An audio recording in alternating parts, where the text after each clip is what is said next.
Hello students, मैं Mukesh ST के classes से आपका स्वागत है मेरे वीडियोस पे। चलिए बढ़ते हैं अब नेक्स्ट क्वेश्चन की ओर। हमारा जो नेक्स्ट क्वेश्चन है वो है क्वेश्चन नंबर 8। हम कर रहे हैं रिलेशन फंक्शंस क्लास 12 एनसीईआरटी के सॉल्यूशंस।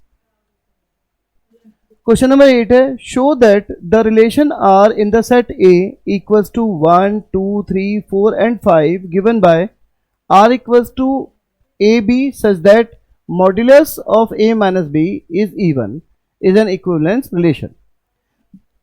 हमें प्रूव करना है कि जो रिलेशन आर सेट ए पे डिफाइन किया गया है वो किया गया है कि ए माइनस बी का जो मॉड्यूलस है वो एक इवन होगा और वो एक इक्विवेलेंस रिलेशन है।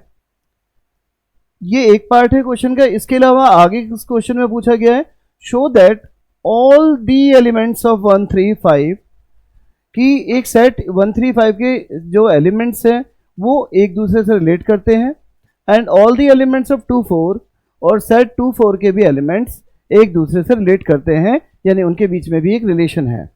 ठीक है, but no element of 1 3 5 is related to any element of 2 4। लेकिन कोई भी एलिमेंट 1 3 5 सेट का 2 4 सेट के एलिमेंट से रिलेट नहीं करता, हमें ये बताना है। कुल मिला के इस क्वेश्चन को हम दो पार्ट में करने वाले हैं। पहले हम इसे एक इक्विवेलेंस रिलेशन प्रूव करने वाले हैं, फिर हम ये डिस्कस करेंगे कि कैसे 1 3 5 सेट के एलिमेंट्स, कैसे 2 4 के एलिमेंट्स एक दूसरे से रिलेट करते हैं और क्यों 1 3 5 सेट के एलिमेंट सेट 2 4 के एलिमेंट से रिलेट नहीं करते हैं। ये सेकंड पार्ट में करेंगे। चलिए पहले पार्ट 1 में इक्विवेलेंस रिलेशन प्रूव करते हैं। ठीक है, एक बार फिर देखिए सॉल्यूशन। सॉल्यूशन गिवन है हमारा R equals to AB such that modulus of A minus B is even। जो डिफाइंड सेट है हमारा वह है 1 2 3 4 5 वेयर A B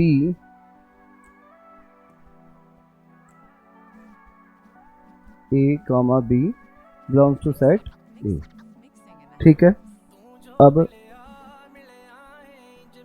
पहले तो मॉड्यूलस समझ लीजिए बच्चों। मॉड्यूलस का मतलब क्या है? अगर मॉड्यूलस में -1 लिखते हैं हम तो क्या आता है 1। मॉड्यूलस में अगर हम +1 लिखें तब भी 1 आता है। ठीक है, 0 लिखें तो 0 ही आएगा। 3 मीन्स 3 और -3 का मॉड्यूलस भी 3 आता है।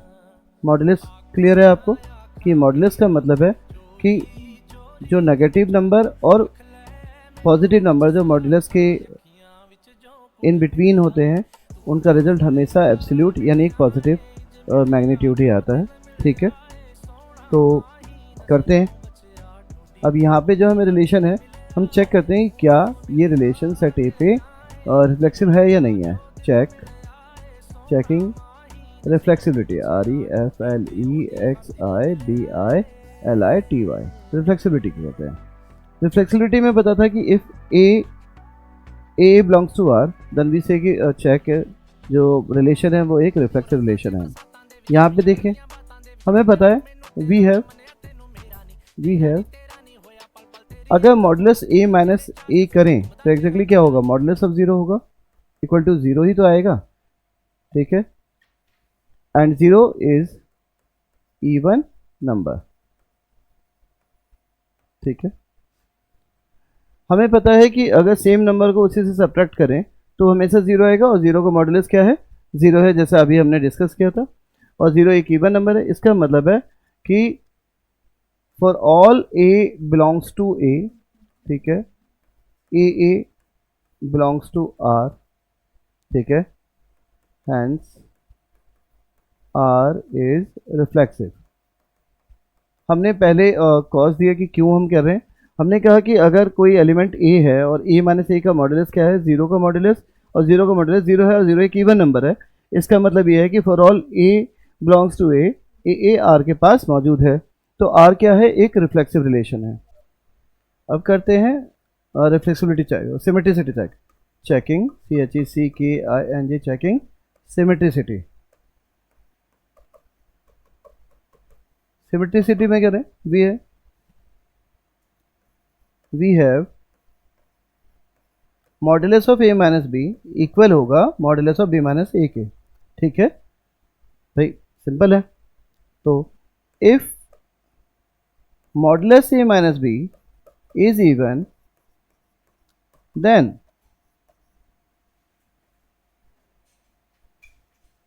Modulus of b minus a also even. ठीक है, यदि ए माइनस बी इवन है तो बी माइनस ए का भी तो इवन ही होगा। That is for all a b belongs to A, if a b belongs to R implies is b a belongs to R, hence R is symmetric। ठीक है, अगला है checking transitivity.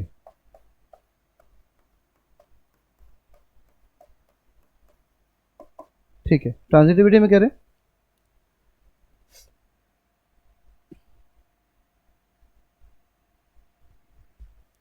If modulus a minus b is even, then a minus b also even. यदि modulus जो a minus B का है वो even है तो डेफिनेटली ए माइनस बी भी इवन ही होगा, चाहे वो नेगेटिव हो चाहे वो पॉजिटिव हो। इसी तरीके से if modulus b minus c is even, then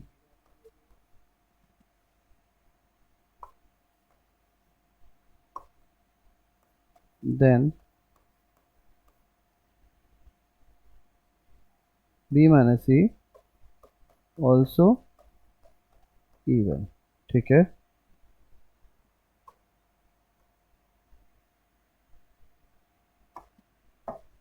यदि b माइनस सी का मॉड्यूलस इवन है तो b माइनस सी भी इवन ही होगा।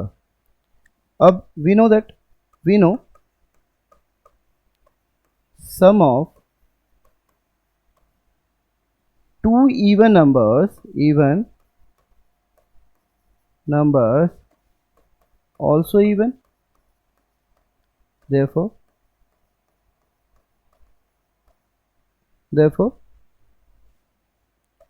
a minus b plus b minus c equals a minus c। Definitely b से b कैंसिल हो जाएगा, तो a माइनस बी को अगर हम b माइनस सी से ऐड करते हैं a माइनस सी आएगा, इज ऑल्सो इवन। ठीक है, दैट इज, और अगर a माइनस सी है और that is modulus of a minus c is even. इसका मतलब है अगर a माइनस सी इवन है तो जो मॉड्यूलस है वो भी इवन होगा, इसलिए सो या दैट इज का साइन लगाते हैं। That is for all a b c belongs to A, if AB belongs to R and BC belongs to R implies is AC belongs to R।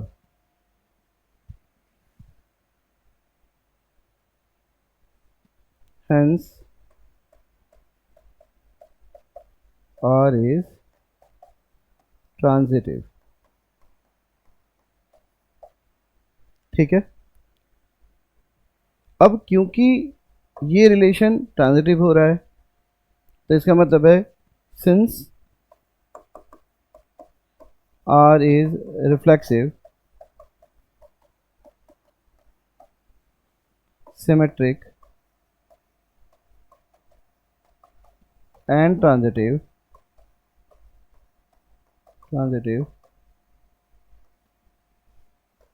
so relation is equivalence।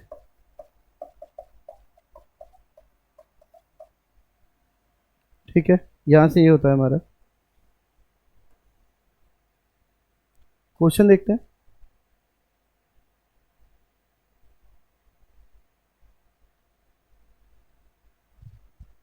Question ने हमारे कहा था कि set ए है जिसके element है 1 2 3 4 5 और R जो है ए बी है, modulus of a minus b जो है वो एक इवन नंबर होगा। हमें प्रूव करना था कि ये इक्विवेलेंस रिलेशन है। हमने शुरुआत करी आर को लिखते हुए कि आर है a b such that a minus b is even number, जहाँ पे ए बी क्या थे, एलिमेंट है ए के। जब हमने रिफ्लेक्सिबिलिटी चेक करी तो हमने कहा कि अगर कोई एलिमेंट ए का ए है, ठीक है, तब ए माइनस ए क्या होता है, ज़ीरो। तो मॉडुलस ऑफ ए माइनस ए क्या होगा, ज़ीरो, और ज़ीरो क्या है, इवन नंबर है। इसका मतलब है कि ए जो है रिलेशन आर में है।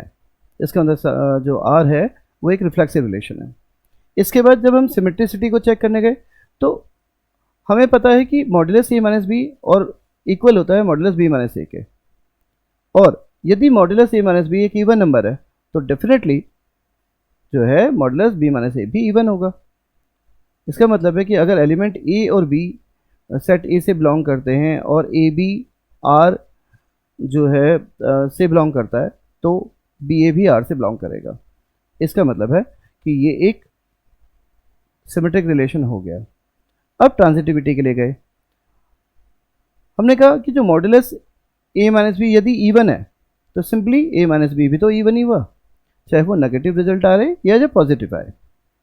ऐसे ही अगर मॉडुलस बी माइनस सी एक इवन नंबर है तो डेफिनेटली बी माइनस सी भी क्या होगा, इवन ही होगा, चाहे रिजल्ट पॉजिटिव हो चाहे वो नेगेटिव हो। तो हम एक बेसिक प्रिंसिपल पे गए, वो था कि सम ऑफ दो इवन नंबर क्या होता है, वो एक इवन नंबर ही होता है। इसी से जब a माइनस बी को हमने इवन ऊपर डिस्कस किया और b माइनस सी भी इवन डिस्कस किया, इनको सम किया तो इनका जो डिफरेंस आया वो आया a माइनस सी के बराबर। तो जो डिफरेंस है वो भी तो इवन नंबर हुआ। अब अगर a माइनस सी इवन है तो a माइनस सी का जो मॉडुलस है वो भी एक इवन ही होगा। इसीलिए हमने डिस्कस किया कि यदि a minus b sorry a b R में है और बी सी आर में है तो डेफिनेटली ए सी भी आर में होगा। इस तरीके से ये जो रिलेशन है वो एक ट्रांजिटिव रिलेशन है। अब ऊपर के डिस्कशन से क्योंकि रिलेशन को हमने रिफ्लेक्सिव, सिमेट्रिक और ट्रांजिटिव प्रूव किया तो डेफिनेटली रिलेशन क्या है हमारा, एक इक्विवेलेंस रिलेशन है। अब इसके सेकंड पार्ट की तरफ बढ़ते हैं। सेकंड पार्ट में हमें दो बातें ध्यान रखनी थी। उन्होंने हमें सेट दिया, पहले क्वेश्चन रीड कर देता हूँ। Show that all the elements of set 1 2 3 1 3 5 are related to each other and all the elements of 2 4 are related to each other। हमें प्रूफ करना था कि शो करना है कि एलिमेंट 1 3 5 जो है वो एक दूसरे से रिलेटेड है और एलिमेंट 2 4 भी एक दूसरे से रिलेटेड है, but no element of 1 3 5 is related to any element of 2 4। लेकिन कोई भी एलिमेंट 1 3 5 का 2 4 सेट से रिलेटेड नहीं है। चलिए इस तरह बढ़ते हैं, क्या होता है। हमें दो बातें ध्यान रखनी है। 1 3 5 रिलेटेड टू ईच अदर का मतलब है हम यहाँ पे दो एलिमेंट के डिफरेंस की बात कर रहे हैं। यानी अगर 1 3 का अंतर देखें तो 2 एक इवन नंबर है, 1 5 का अंतर 4 है, इवन नंबर है, तो इनके मॉड्यूलस का भी जो डिफरेंस होगा क्या होगा, इवन ही होगा। इस तरीके से जो एलिमेंट सेट 1 के हैं वो भी क्या हो गए, इवन ही आए। तो हमारी कंडीशन फुल पे होगी कि difference of two number are even in the given set, तो ये एक दूसरे से रिलेट करते हैं। ऐसे 2 4 के केस की अगर हम बात करें तो 2 4 में दोनों ही नंबर क्या है, इवन है, और 2 4 का डिफरेंस भी एक इवन आएगा, तो जो मॉड्यूलस है 2 4 का वो भी तो इवन ही आएगा। इसीलिए सेट 2 4 के भी जो एलिमेंट्स हैं वो क्या है, वो एक दूसरे से रिलेट करते हैं। लेकिन इसके बाद लास्ट में पूछा but no element of 1 3 5 related to any element of 2 4। लेकिन जब हम एलिमेंट ऑफ 1 3 5 सेट और एलिमेंट ऑफ 2 4 सेट के को डिस्कस करें तो हम देखेंगे कि 1 का 2 से डिफरेंस क्या है, 1 एक ऑड है, 1 का 4 से डिफरेंस है 3 वो भी एक ऑड है, 3 का 2 से डिफरेंस 1 है वो भी ऑड है। हम यहाँ पे मॉड्यूलस की भी बात कर रहे हैं, ध्यान रखिएगा कि मॉड्यूलस ऑफ 1 2, मॉड्यूलस ऑफ 3 2 या मॉड्यूलस ऑफ 4 4 2 का जो डिफरेंस है वो हमेशा क्या है, एक ऑड है।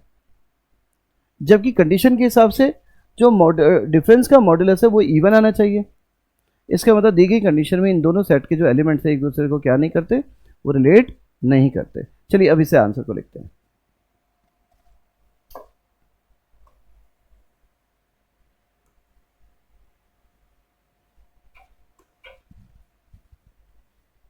इन सेट 1 3 5, ठीक है,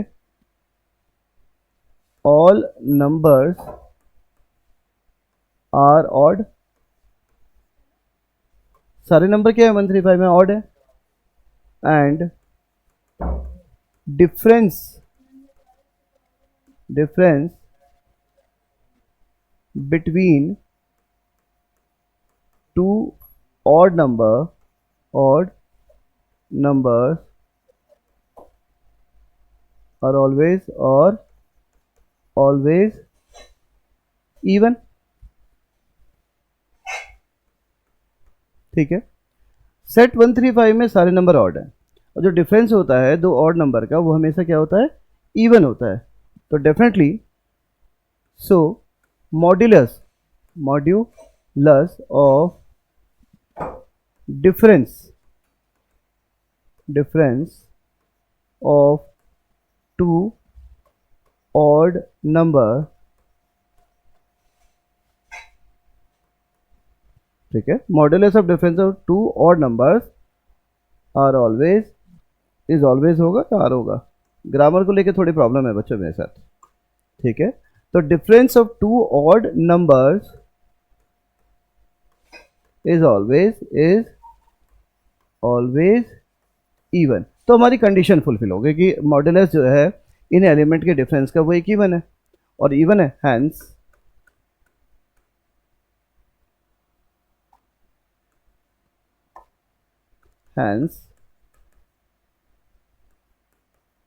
elements of 1 3 5 are related to each other, ठीक है। इसी तरीके से similarly in set 2 4 elements are even, दो ही एलिमेंट है यहाँ पे, elements are even and difference between two even numbers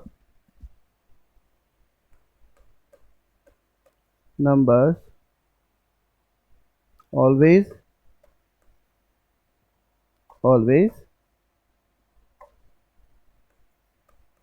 even। भाई इसी तरीके से 2 4 के जो एलिमेंट्स है वो इवन है और डिफरेंस जो बिटवीन टू इवन नंबर्स क्या है, always even. So modulus of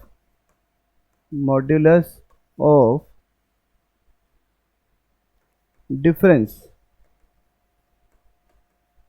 of even number is always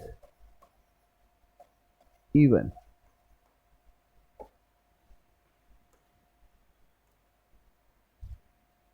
always even. अब मॉड्यूलस भी हो गया तो सेम कंडीशन थी, तो हम कह सकते हैं कि hence elements of 2 4 are related to each other. अब बात करते हैं इन सेट 1 3 5 एंड सेट 2 4। अगर बात करें वन एलिमेंट, द डिफरेंस से बात करते हैं, डिफरेंस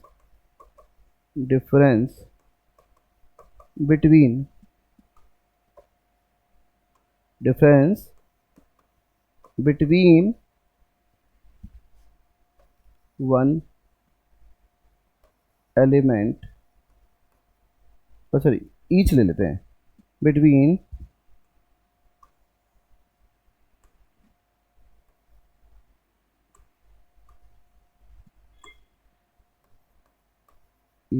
ईच वन आएगा, वन ही आएगा बच्चों, बिटवीन वन element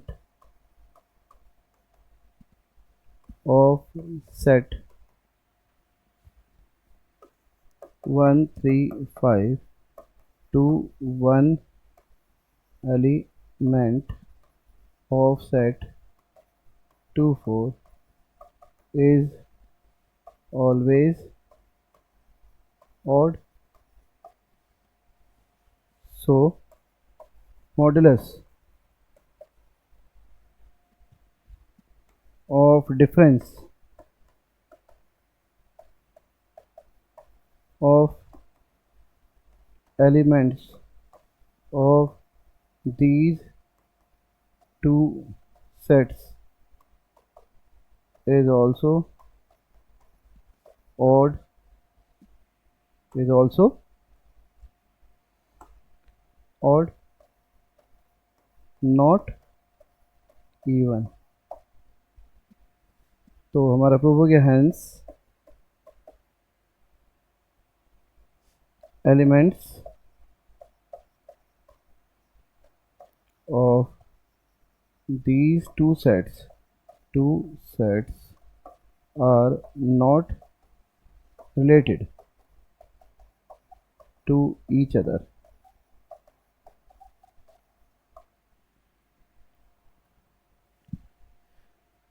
क्वेश्चन हमारा कंप्लीट हो गया. होप कि आपको जो मैंने एक्सप्लेन किया क्वेश्चन नंबर 8 को, थोड़ा लेंदी है, वो आपको ठीक से समझ में आ गया और आप इसे अच्छे से कर पाएंगे. और अगर आपको हमारी वीडियोस पसंद आ रही हैं, मेरा पढ़ाने का तरीका आपको समझ में आ रहा है, तो प्लीज़ आप हमें सब्सक्राइब करें, लाइक करें और शेयर करें और अपने दोस्तों को बताएं. हमारे वीडियोस हमेशा फ्री ऑफ कॉस्ट रहेंगे. आप लोगों को पढ़ने में आसानी होगी. और सभी सब्जेक्ट के मेरे चैनल एसडी के क्लासेस जो है, हम लोग 12 साल से भी ज़्यादा हो गए कोचिंग सेंटर चलाते हुए, जो कि गाज़ियाबाद में है. और अब हमने तय किया कि हम यूट्यूब पे भी अपने वीडियोस को अपलोड कर रहे हैं. तो अगर आप सब्सक्राइब करें तो आपको पढ़ने में आसानी होगी. और वो लोग जो ट्यूशन प्रैक्टिकली अफोर्ड नहीं कर पाते, हमारी कोशिश है कि हम उनको यूट्यूब चैनल के माध्यम से एजुकेशन में कुछ हेल्प कर पाएँ. आपके पैसे भी बचेंगे और आपको एजुकेशन की एक अच्छी सपोर्ट मिलने की कोशिश होगी. तो प्लीज़ हमें सब्सक्राइब करें. Thank you. अगली वीडियो में मिलते हैं. Bye bye.